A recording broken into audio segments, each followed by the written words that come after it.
la mesa.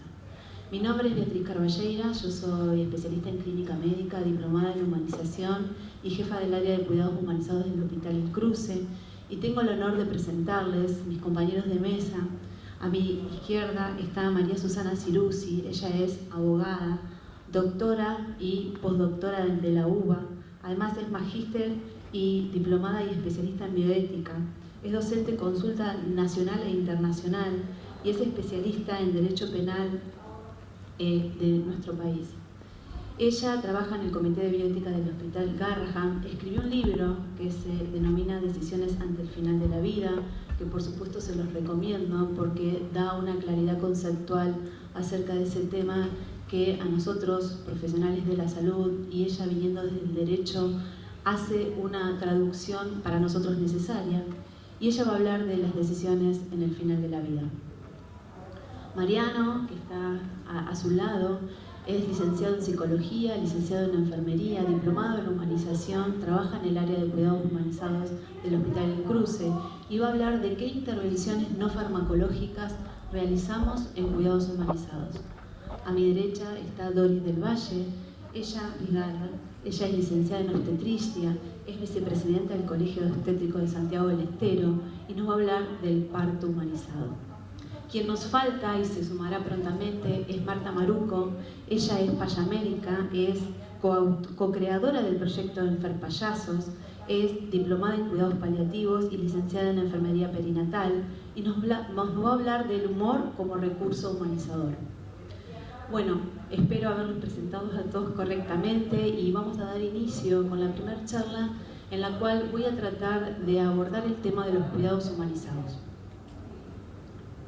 Doris, me llevas el tiempo porque me pidieron que seamos muy rigurosos con el tiempo, así que les voy a estar avisando a cada uno cuándo va terminando y al final daremos las preguntas que ustedes crean necesarias hacer y les surjan. Empezamos. ¿De qué hablamos cuando hablamos de cuidados humanizados? Y abordé este tema con esta pregunta porque creo que hay un par de lineamientos que quiero dejar claro o acercar cierta claridad si me es posible. Primero, que cuando hablamos de cuidados humanizados no estamos hablando de ser buenas o malas personas, porque muchas veces se empieza con ese tema y no tiene que ver con eso.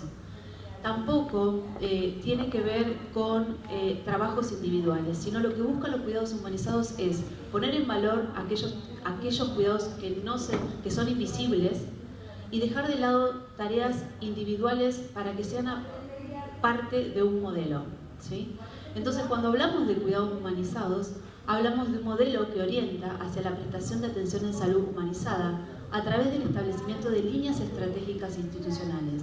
Son 7 líneas estratégicas con 159 estándares. Les voy a presentar esas líneas, con qué objetivos tenemos en cada una de ellas, y estos objetivos son medibles y gestionables. La primera línea estratégica es la flexibilidad del ingreso a las terapias intensivas con participación de los familiares en los cuidados.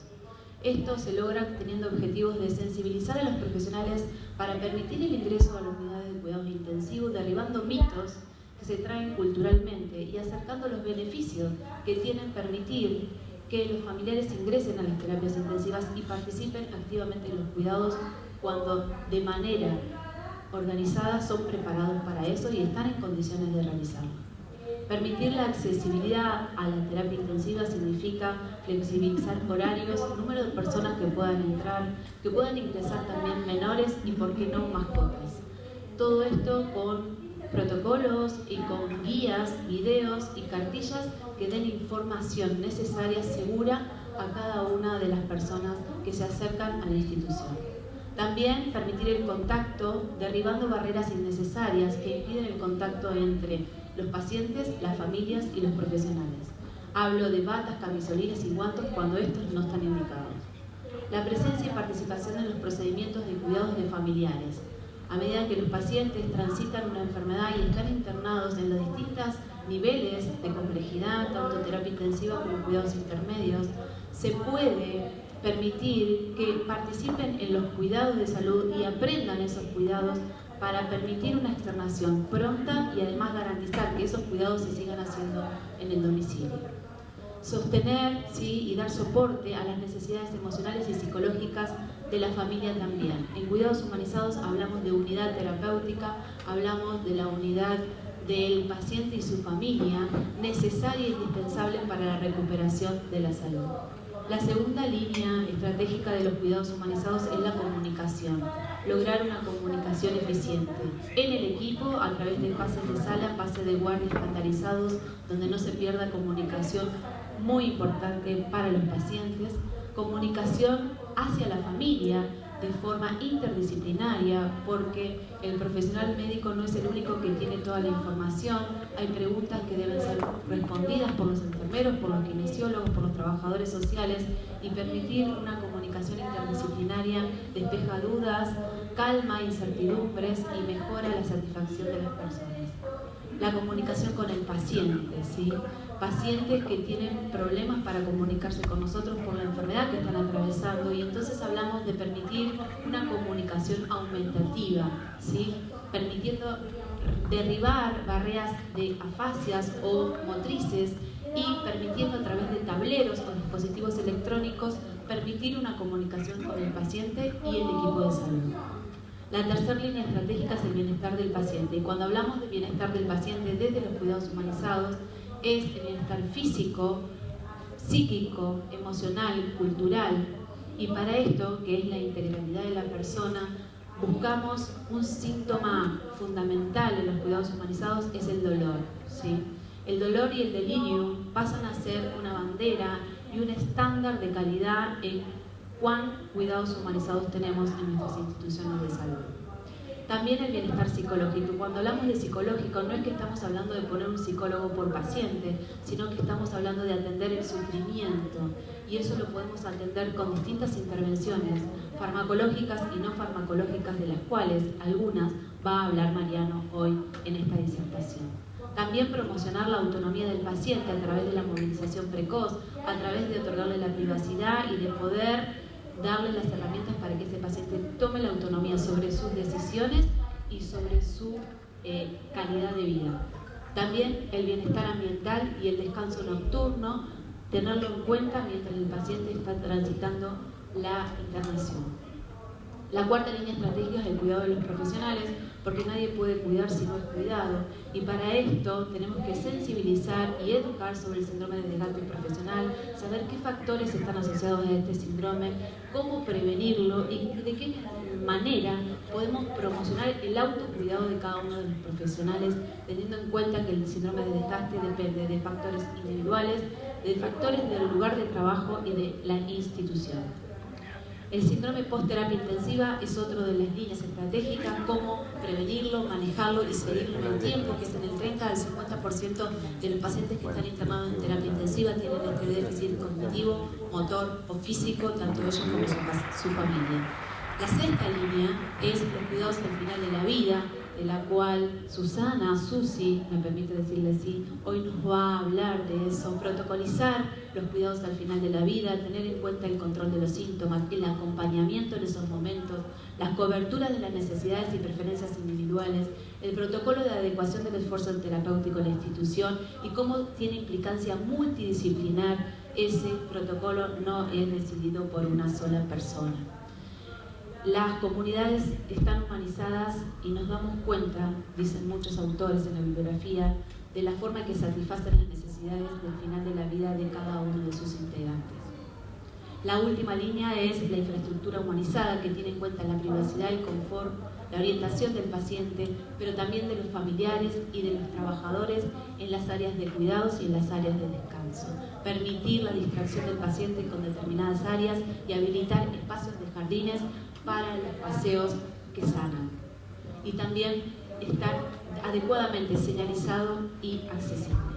Entonces, luego de todas estas líneas estratégicas de por qué implementamos los cuidados humanizados en el hospital y en otras instituciones. Porque mejora la experiencia que las personas tienen de la atención y las ayuda a sentirse más satisfechas. Alienta a las personas a llevar una vida más saludable. Alienta a las personas a participar en las decisiones sobre su atención y el apoyo apropiado de sus necesidades. Impacta en los resultados de la salud. Reduce la frecuencia con que las personas utilizan los servicios de salud porque se sienten cuidadas y escuchadas. puede producir una disminución en los costos porque reduce las reinternaciones y las consultas y mejora la confianza y la satisfacción de los propios profesionales. Muchas gracias.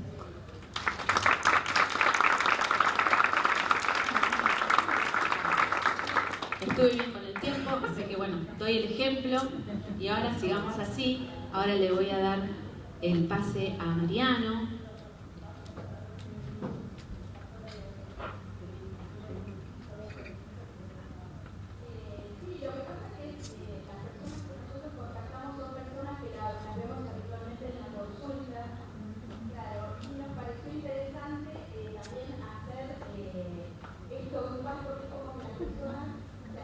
Bueno, ¿qué tal?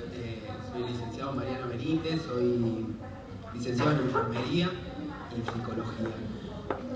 Un poco, esta primera diapositiva era para explicar un poco esto que Beatriz ya lo explicó, pero vale decir que es muy importante tener en cuenta ciertas situaciones que se van dando dentro de las instituciones, ¿no? Cuando llamamos cuidado humanizado, tener en cuenta esto, ¿no? Que dijo Beatriz, que es un modelo de gestión que está basado en un proyecto. Nosotros, por ejemplo, en nuestro hospital tomamos fuertemente el proyecto UCI, que es de España. Vuelvo a repetir lo que dijo, que se basa en líneas estratégicas, en estándares, ¿sí? Y todas estas líneas tienen acá fuertemente lo que es la participación de las familias.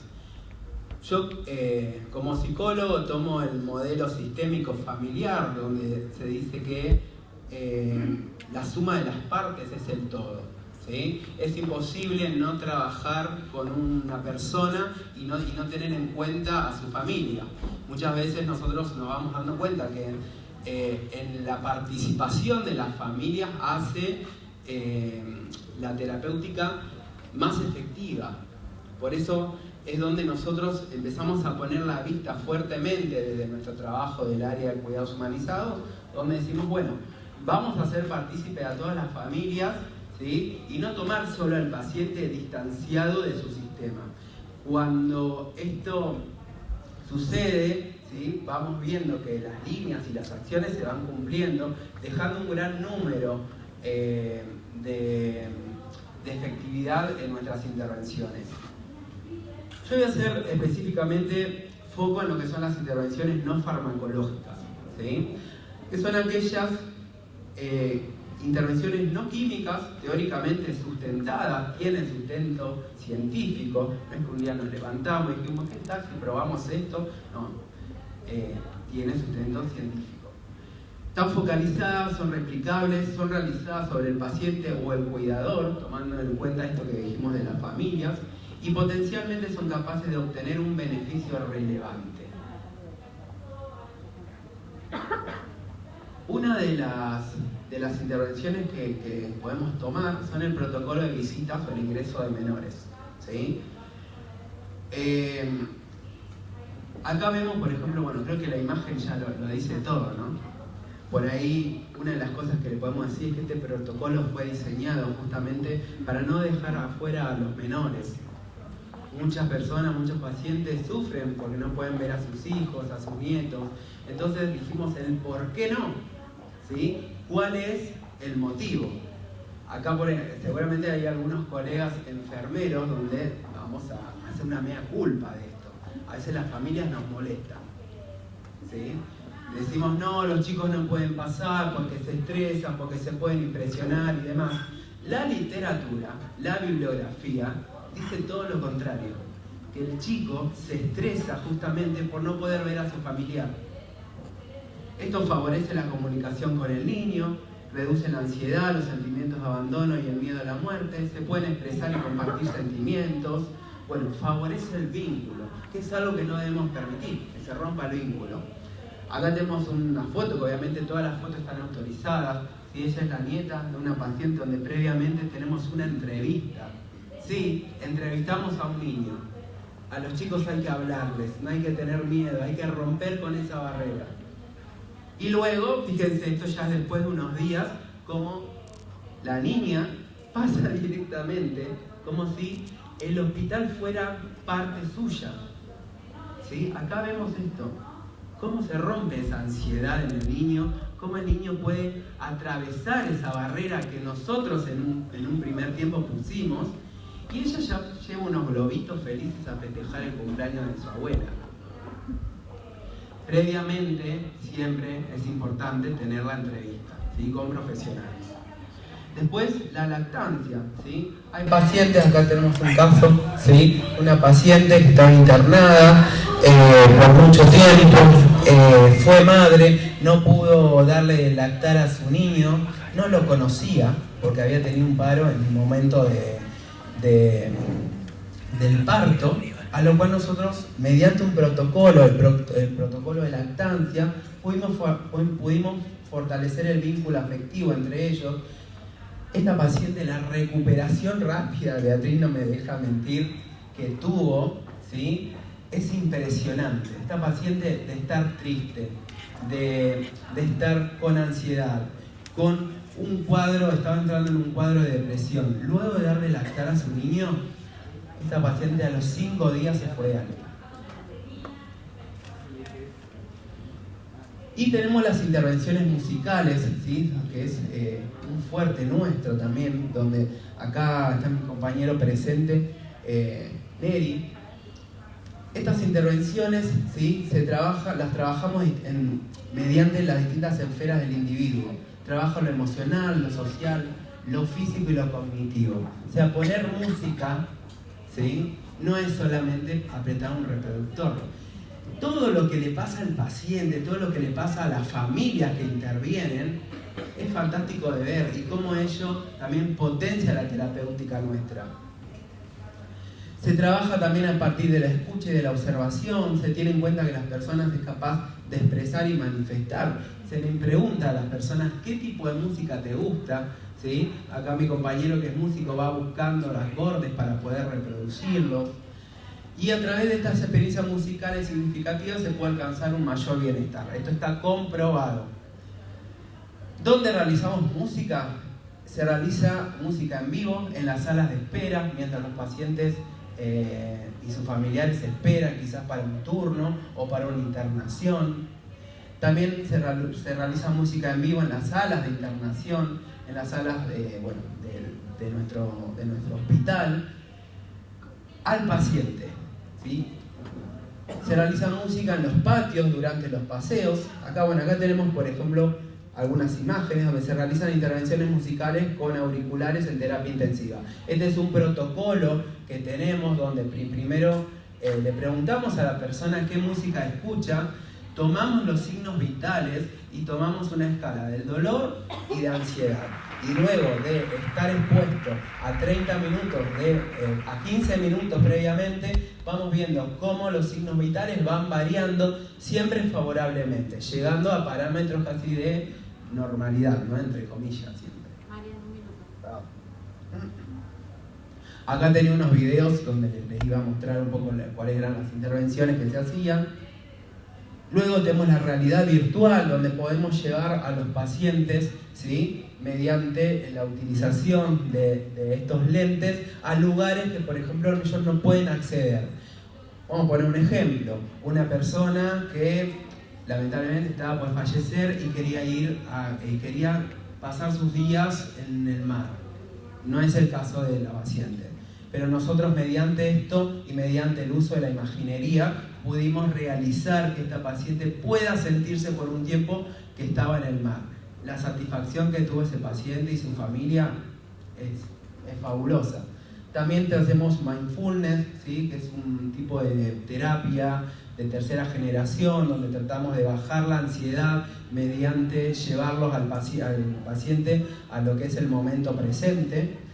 Y por último, las actividades asistidas por mascotas, donde hay un protocolo, donde los pacientes piden ver a sus mascotas, ¿sí? Y eso lo que hacemos es, generar un protocolo, ver el tipo de mascota que es y demás, y tenemos, comprobado cómo le cambia a los pacientes en cuanto a su emoción y a su bienestar. Bueno, muchas gracias.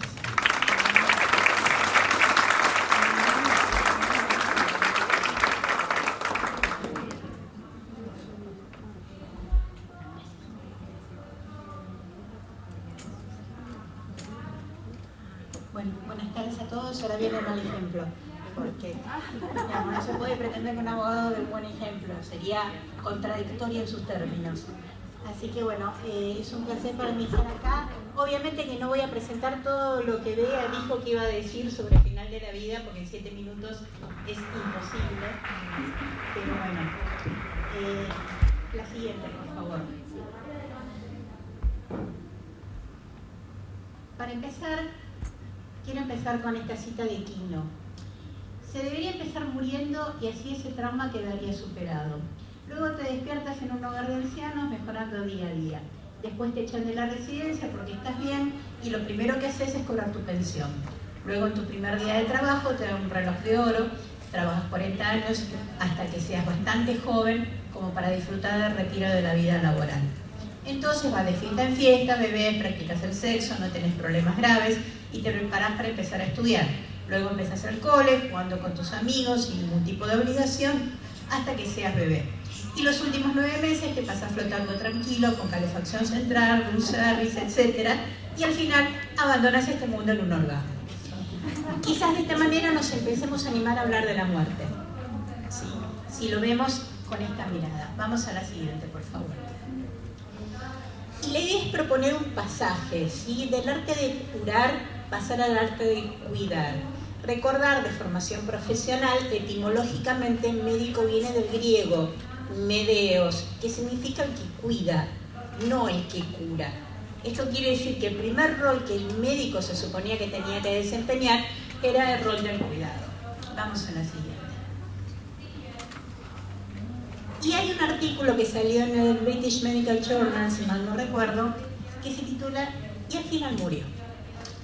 Y saben que, aun cuando existan tratamientos curativos, nuestro final es la muerte. En algún momento nos toca, pasa la parca, nos invita, así como la Serrat nos decía que la vida nos invita a subir con ella en escena, la parca también, ¿sí? Nos invita a salir de la escena. Y recordar, y esto es fundamental, el cuerpo del paciente no es un campo de batalla. Los médicos y los profesionales de salud no somos un ejército y la enfermedad no es una enemiga a combatir. Vamos a la siguiente. Les quiero algunas preguntas, no tengo las respuestas.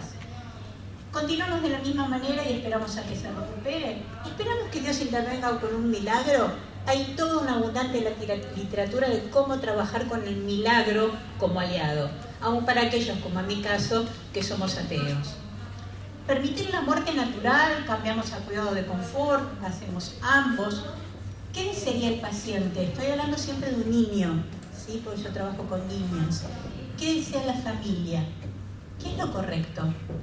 ¿Cuándo la continuidad de tratamiento resulta fútil? Y la pregunta del millón: ¿cómo tomar una decisión con la cual todos podamos vivir? Vamos a la siguiente. ¿Qué hacemos con los chicos?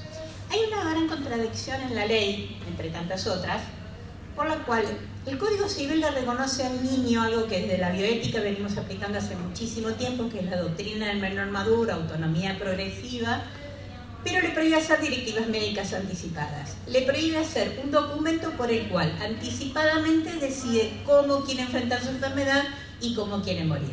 Pero lo bueno de contar con un abogado dentro del equipo de salud es que sabemos cómo violar la ley sin que se note. Esto es importantísimo. ¿Por qué? Porque tenemos que convencer, sobre todo a los efectores de salud, que estamos cumpliendo con la norma. ¿Y cómo cumplimos con la norma? Plan personalizado de atención al final de la vida. Es lo mismo que una directiva médica anticipada, solamente que le cambiamos el nombre. ¿Y en qué consiste? Es un proceso de reflexión y diálogo donde hablamos de las expectativas, deseos y preferencias, tanto en los cuidados de salud como en los cuidados personales. ¿Quién inicia este proceso de comunicación? En general, en pediatría debe ser el equipo de salud. Muy difícilmente sean los padres los que inician este proceso, porque los padres deben ser vistos como que no dan más, que se están dando por vencidos, deben ser prejuzgados. Si ellos empiezan a preguntar esto, un niño muy pequeñito no lo va a hacer. En general puede pasar con preadolescentes o adolescentes que sí empiecen a preguntar acerca del tema. ¿No es mejor evitar hablar de esto? No, todo lo contrario. Yo tuve la experiencia de tener que asistir en el final de la vida a adultos durante la pandemia y les aseguro que prefiero trabajar con chicos. Es mucho más sencillo abordar el tema de la muerte en un niño que abordarlo con un adulto. El chico sabe, el chico no caretea, el chico pregunta y el chico no quiere que le mientan. Cuando debe iniciarse, no bien tenemos el diagnóstico de una enfermedad limitante o amenazante de la vida, hay que iniciar este tipo de conversaciones. Participan todos aquellos que el paciente y dentro del equipo de salud, todos aquellos que sean necesarios por especialidad. Es éticamente obligatorio para el personal de salud. No me importa si legalmente lo es o no lo es, pero tenemos una obligación ética fundamental hacia nuestro paciente pediátrico. ¿Y dónde debe registrarse este proceso? Hay muchísimos formularios, sobre todo del mundo anglosajón, donde existen este tipo de formularios, pero esto se puede anotar tranquilamente en la historia clínica. Lo importante es que si el niño va a ir a internación domiciliaria, vaya con una copia de este plan de atención, cosa que a través de una descompensación llega a ser atendido por otro profesional que no lo conoce o en otra institución, sepan que ya hay determinadas decisiones que han sido tomadas. La siguiente, por favor. ¿Cómo nos preparamos junto a la familia? El escuchatorio, como decía Paco Maglio, prestar oreja, ¿sí? Hablar menos y escuchar más. Explicar todo lo que es inexplicable y aún lo que es inexplicable, ¿sí? Porque de hecho la muerte es un misterio, nadie ha vuelto de la muerte como para decirnos de qué va la cosa. Comprender los miedos, comprender los silencios, comprender las angustias y comprender los enojos. Algo que aprendí a lo largo de casi 37 años de ejercicio profesional, no tomarlo personalmente, ¿sí? Humanismo antes que heroísmo. Por favor, basta de conductas heroicas. Quiero conductas humanas dentro del personal de salud. Quiero que se fijen que el que sufre es Juan, Pedro o María, no una patología, no una cama, no un diagnóstico. Moverse despacito, darse tiempo y respetar los tiempos ajenos. No estamos sincronizados como el mito de la menstruación en las mujeres, que estamos sincronizadas todas en un grupo íntimo de mujeres. No existe tal sincronización. Decidir es la parte más difícil, ¿sí? Pero la decisión hay que tomarla y se toma de manera conjunta y fundamentalmente respetar lo decidido.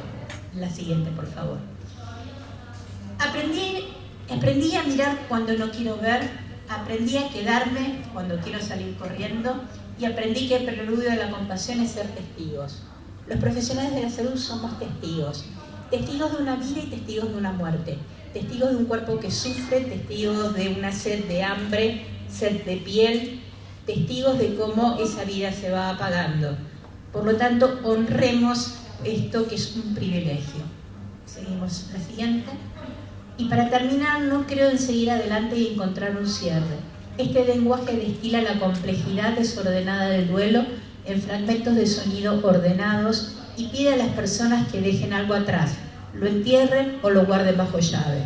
El desafío para mis pacientes y sus familias es el desafío para todos nosotros.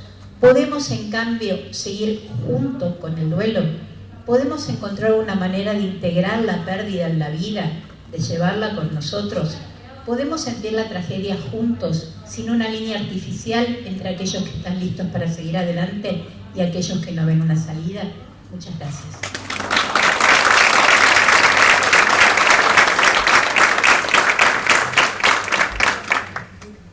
Perfecto, igual no fue la excepción. Bueno, Doris. Buenas tardes. Gracias, Bea. Como me presentó, soy licenciada en obstetricia, soy de la provincia de Santiago del Estero y estoy entre emocionada y muy feliz por estar en este congreso. Agradezco a los organizadores por la invitación y sumamente feliz por el hecho de que en la apertura los licenciados en obstetricia hemos estado en el discurso y es muy poco los lugares donde nos reconocen en ese momento, ¿no? Entonces, después de haber transitado, y me tomo unos minutos porque mis colegas han sido generosos, se han portado bien, entonces no puedo portar mal. Hemos transitado, digamos, nosotros una lucha de conseguir la ley de ejercicio profesional en la provincia. Eso nos da un plus y aquí están mis colegas a las que les agradezco el acompañamiento. Si bien ha sido un tema bastante difícil el que me ha precedido, que es una realidad, todos terminamos en ese punto, me toca empezar a hablar desde donde comenzamos, que es un punto también muy especial, muy crítico, vulnerable, porque de la forma que llegamos a este mundo nos marca y vivenciamos nuestra vida. Y no solo nos marca a nosotros, sino a la madre. Estoy hablando como profesional y estoy hablando como mamá, que ha vivenciado en 2 experiencias el parto natural, el parto vaginal, en una maternidad y en un servicio de hospital, un servicio de maternidad, en el cual hoy soy parte de ese equipo.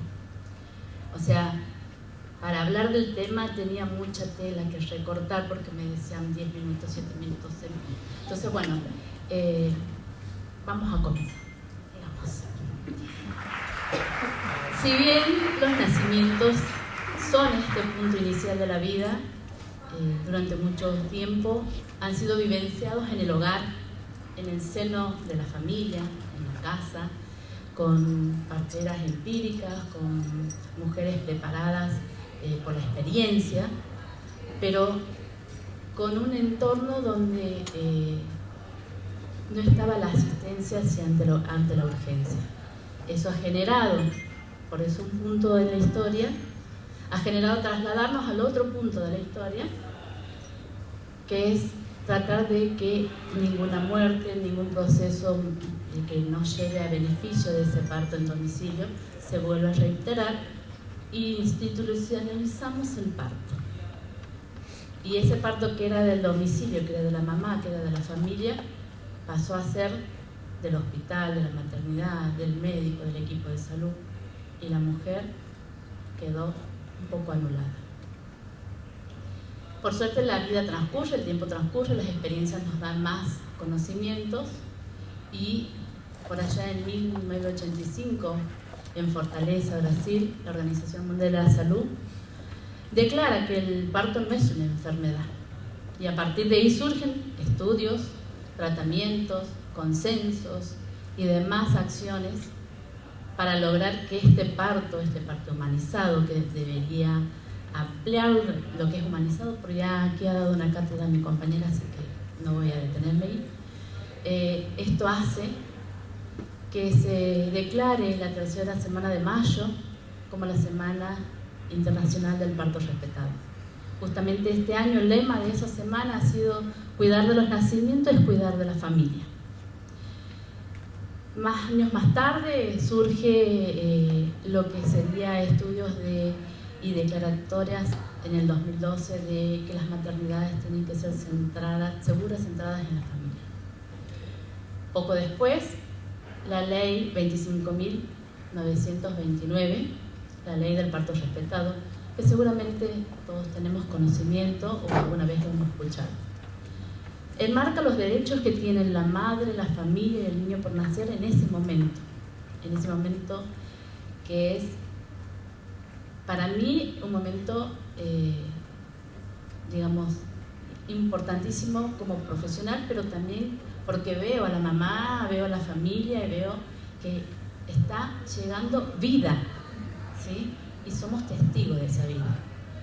No somos ni dueños ni podemos obrar sobre esa vida, sino somos testigos, acompañamos ese momento. Bueno, esta ley, en general, lo que trata es de centralizar todas las acciones y el cuidado a la mujer gestante y el producto de su gestación, teniendo en cuenta que esa mujer está atravesada por múltiples factores, múltiples vivencias y situaciones que son distintas en un momento a otro de la vida. Esa mujer puede tener o no pareja, puede estar sola, puede tener familia, puede tener amigos que la pueden acompañar, y es la mujer la que va a decidir en ese momento. Está atravesado por una cultura, está atravesado por una nacionalidad y sus costumbres, pero lo que debemos hacer es acompañarla a transitar todo ese momento a la toma de decisiones, fundamentalmente informándola, porque cuando uno está en lo desconocido, cuando uno está sin saber qué es lo que viene después, tiene temor. Y en la obstetricia, temor genera tensión, desconocimiento genera tensión, soledad genera tensión. Y toda la tensión en la obstetricia se traduce a dolor. Entonces la idea es disminuir la tensión, disminuir el dolor para tener mejores resultados. Todos estos resultados vamos a lograr también acompañándolas de prácticas beneficiosas. La ley también habla de esas prácticas beneficiosas como es el acompañamiento. Si la mujer decide o no estar acompañada, porque me ha tocado mujeres que no quieren estar acompañadas con nadie, que quieren estar solamente con el equipo de salud, nadie refiriéndome a la familia, a la pareja. Otra de las prácticas beneficiosas es el clampeo oportuno del cordón. Si bien el clampeo oportuno del cordón condiciona esto de separarnos de la mamá, entonces que uno pueda poner al bebé sobre el pecho de su madre y esperar unos momentos va a redundar en muchos beneficios tanto del niño como de la mamá. Va a tener mejor adaptabilidad, va a estar más apegado a su madre. Entre otras acciones que nombra la ley, nos genera, tenía tiempo de ponerla de nada, partos amigables, y eso sería libres de violencia. Y hablar de violencia obstétrica no solo es hablar de los malos tratos o los destratos o situaciones que llevan prácticas no beneficiosas, invasivas. O sea, no hablamos solo del personal que atiende a esa mujer, sino también es desde el portero que recibe a la mujer a lo que es todos los recursos que tiene esa institución. Hoy les decía que yo vengo de dos experiencias, una maternidad, la maternidad Martín de Rosario, donde todos circunscriben en la mujer y en la maternidad, y en mi segunda experiencia, donde hoy trabajo, que es el servicio de maternidad en el Hospital Regional. Siguiente. Eso hace que ese servicio de maternidad esté muy reducido a la atención de esa mujer. Atravesado también por un tiempo de pandemia que nos ha llevado a un retroceso en esta sensibilización. Nos ha llevado a cambiar las formas de tratarnos, porque en la obstetricia el contacto físico tiene mucho que ver. Siguiente, por favor. Bueno, eso es uno de los parámetros para ir ayudando a valorar esta situación. El parto es un proceso fisiológico, pero de emergencia, que puede cambiar en cualquier momento. Cualquier desviación de eso necesita ayuda. Nuestro accionar debe ser basado en los principios de la ética, y el eje que nos lleva a los mejores resultados es la comunicación, que nos lleva a una empatía. No tener una visión homogénica, sino todo lo contrario, y trabajar como en varias hoy charlas escuchaba, y desde la formación de los profesionales, sensibilizar la actividad de los chicos con la comunidad implica que todos aquellos después van a estar más preparados cuando se encuentren con una mujer en un estado vulnerable como es el proceso del parto. Salud con equidad. No es lo mismo nacer aquí en Capital que nacer en Santiago del Estero, o en Jujuy, o en el sur. No es lo mismo nacer en una institución privada que en una institución pública. Tenemos mucho por cambiar, mucho por mejorar. Yo hoy era mi pedido que nosotros en Santiago no tenemos maternidades, tenemos servicios de maternidades dentro de los hospitales. Mi pedido hoy en este congreso es una maternidad centrada, segura, centrada en la familia.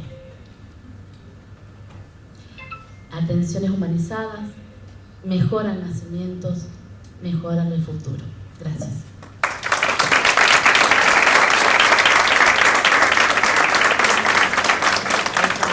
Bueno, Marta llegó, ya te había presentado, así que bueno, ahora te doy. Bueno, yo soy la que llego tarde, para variar. No, en realidad tengo un tema con los horarios, pero yo vivo en Bransen y realmente calculé mal el tiempo y llegué de esta forma. En realidad, primero agradecer. Yo creo que si uno no agradece, hay un error. Y agradecer a todos mis colegas compartir la mesa, a todos ustedes que estén presentes y a quienes me convocaron, que realmente creo que no sabían lo que estaban haciendo. Pero bueno, en realidad una mesa maravillosa, con un contenido más que imperdible, así que yo me alegro que ustedes estén hoy acá, porque volver a reflotar un tema como la humanización parece increíble en una ciencia humana. Próximo. Bueno, cuando yo me recibí, hace ya 35 años, me tocó estar frente a una situación donde el paciente que estaba frente a mí estaba muy invadido y me quedé paralizada porque dije, ¿y ahora qué?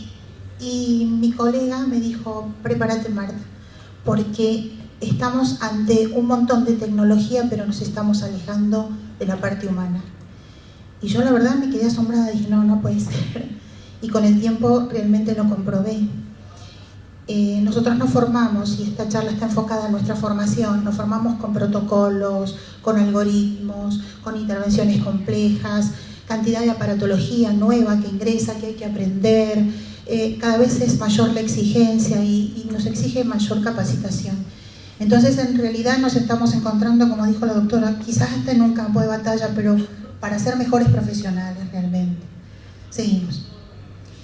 El hecho de haberme dedicado a la docencia hizo que llevara a los alumnos a los campos prácticos, y ahí me encontré con un hospital maravilloso que es el Hospital de Avellaneda, y una frase de Potter que dice lo siguiente: ven para ser sanado, al menos curado, y si no curado, al menos consolado. La ciencia cinética es ciega y por ello desorienta y deshumaniza. Lo dijo en el 71. Y después, acercándolo, la próxima. Fíjense lo que dice acá: queremos hospitales humanizados. Y realmente lo quise rescatar, no por la ideología política, porque sino desde cuándo venimos tratando de humanizar los servicios dentro de los hospitales.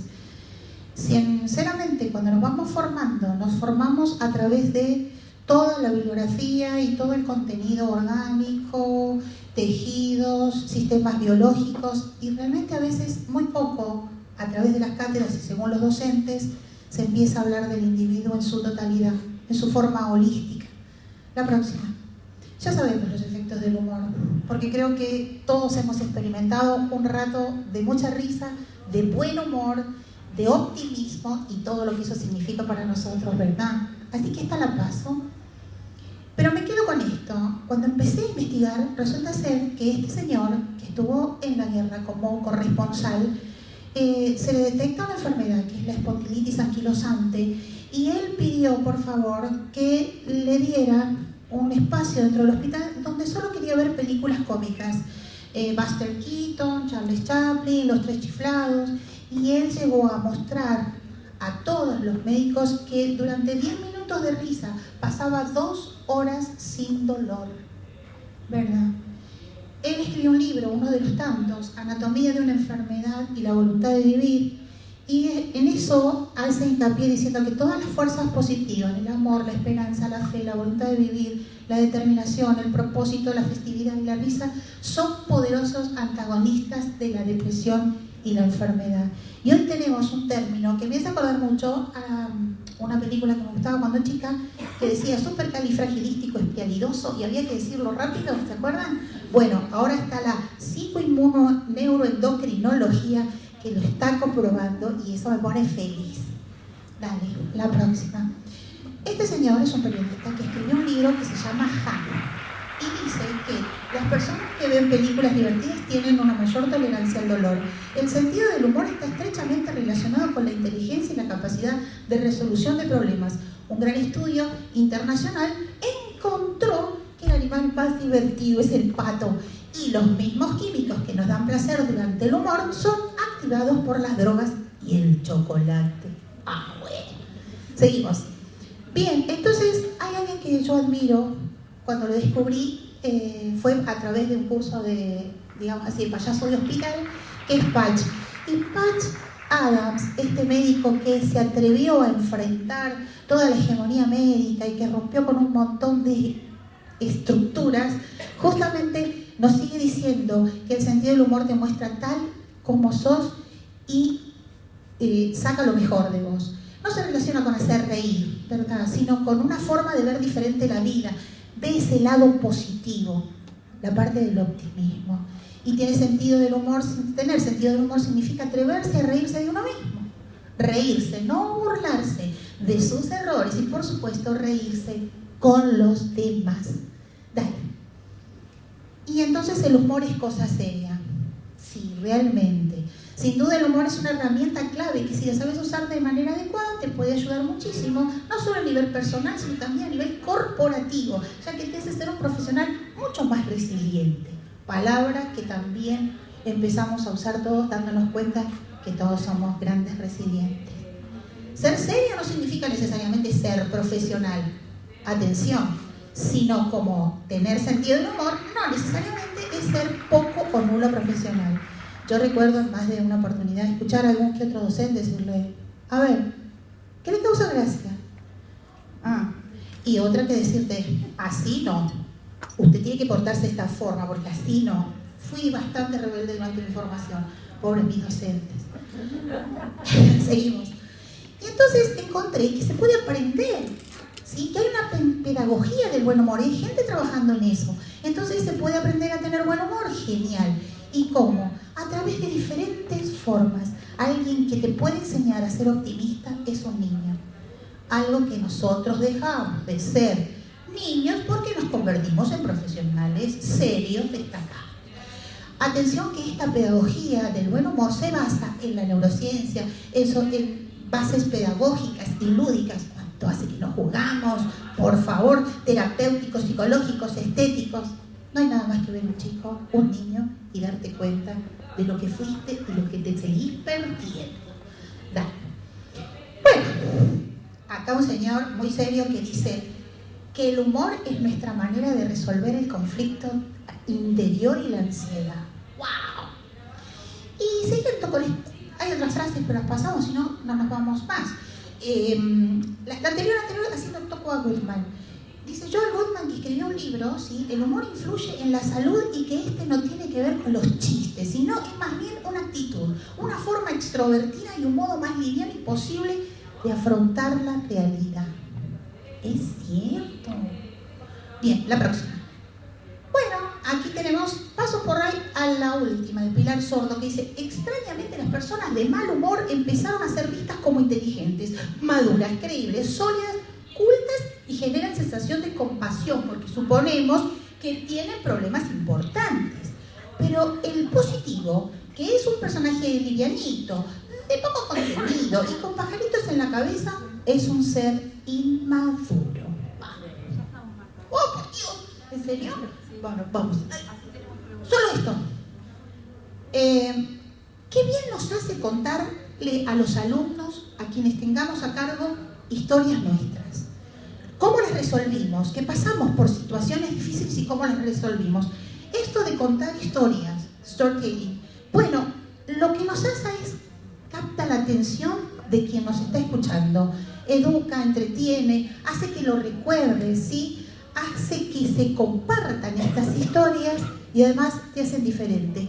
¿Cómo he visto a tantos profesionales decirle, ¿sabe una cosa? Cuando yo pasé por esto, y entonces el otro se convierte en un ser terrenal, que también sufrió y que pasó por situaciones, y entonces el paciente o el interlocutor lo escucha embelesado por decir, no, es real, es de carne y hueso, ¿verdad?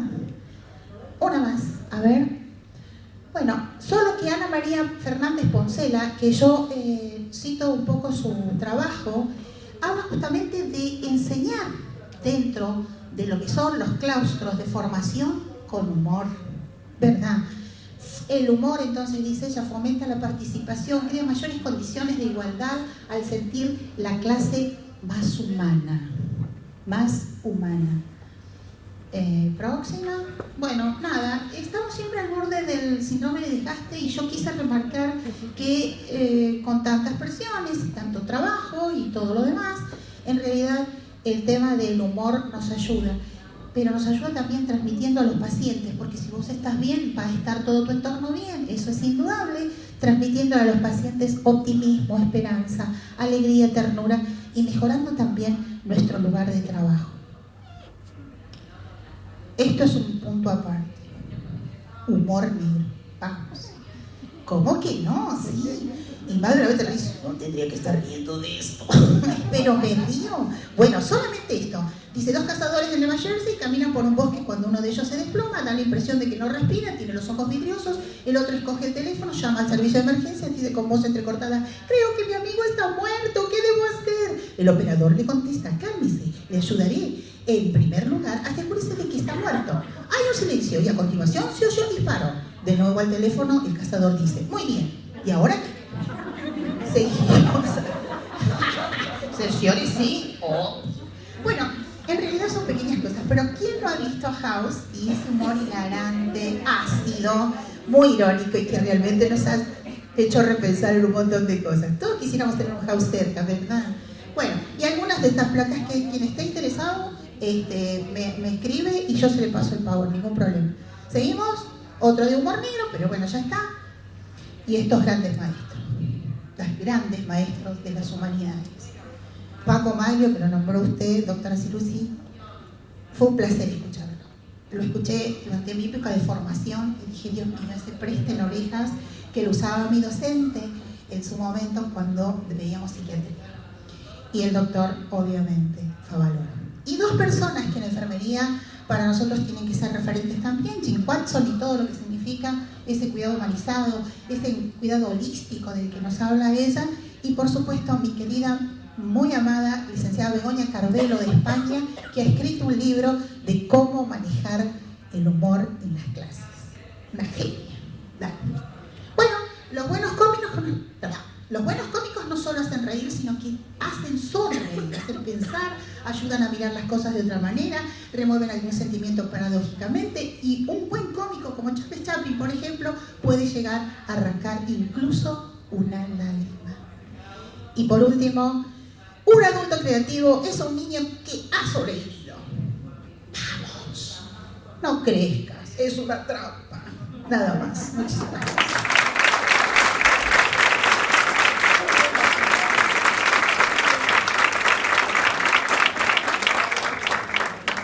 Bueno, estamos con muy poco tiempo porque faltaban solamente 10 minutos, hace como 5, así que deben faltar 5, calculo en mi mente estructurada, por supuesto. A mí me dijeron algo, yo lo acato. Bueno, quiero permitirles a ustedes, si tienen alguna pregunta, alguna reflexión o algo que quieran compartir con nosotros.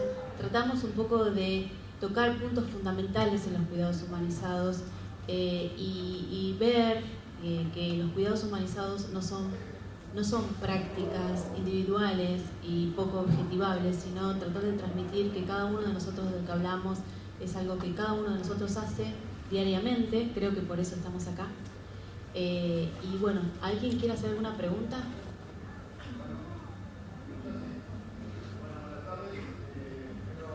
Bueno, yo puedo hacer alguna pregunta si tengo tiempo. 5, no sé si tengo. 3.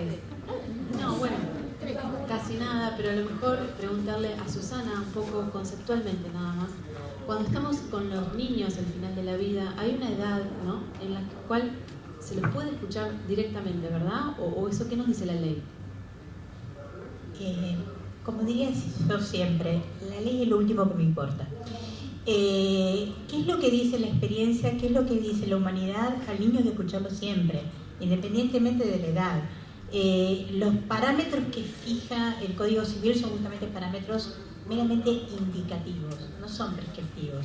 Esto quiere decir, un chico de 10 años puede opinar tranquilamente igual que uno de 15, solamente que nosotros lo que vamos a tener en cuenta es la forma de maduración y la forma de comprensión que tiene ese niño, y teniendo además muy presente que la enfermedad crónica, la enfermedad grave es madurar mucho más rápidamente que un niño plenamente sano. Entonces al niño se le escucha siempre, inclusive niños muy chiquititos. Nosotros tenemos la experiencia del prequirúrgico, donde nos ponemos a jugar con los chicos y a un niño de 1 año o 2 años se los escucha a través del juego, se los escucha a través de las emociones y se lo va comprendiendo. Esto es importante, o sea, un poco como decía recién, volver al alma de niño, ¿sí?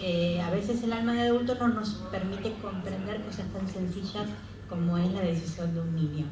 Y hay estudios muy interesantes en los cuales incluso uno de ellos hecho en Nueva Zelanda, uno de los más recientes, donde se tomó un grupo de chicos entre 10 y 15 años, un grupo de adultos entre 35 y 45 años, con las mismas decisiones, mismo tipo de decisiones que tenían que tomar, y han tomado las mismas decisiones razonables, tanto el grupo de niños como el grupo de adultos. Así que digo, no nos preocupemos tanto de lo que dice la ley. Hay algo, y con esto lo termino. En materia de derechos individuales, todo aquello que no está expresamente prohibido está permitido. Esa es la norma constitucional. Yo no necesito que me autoricen a ejercer mis derechos, no necesito que me digan cómo ejercerlos, los ejerzo. Ahora tengo límites, que es la interacción social, pero lo cierto es que si no está expresamente prohibido, no pregunto, lo hago. Muchas gracias, es muy clara cuando habla, así que bueno, hay que aprovecharla. Todos fueron muy claros. Tengo dudas para Doris también, porque lo del cordón ahí no sé qué es. Imagínense, yo vengo de otro lado y eso me fascina también. Pero bueno, creo que no puedo hacer más preguntas. Una más, Doris, explícame lo del cordón, por favor. Sí, gracias. Bueno, nosotros en la vida intrauterina estamos unidos a nuestra madre a través del cordón umbilical y la placenta.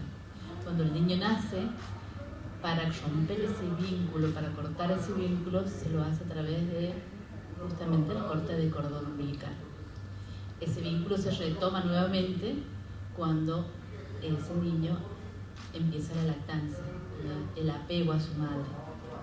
Eso es básicamente lo que quería simplificar con esto de que una de las prácticas buenas es mantener ligado al niño a su mamá en los primeros minutos de vida.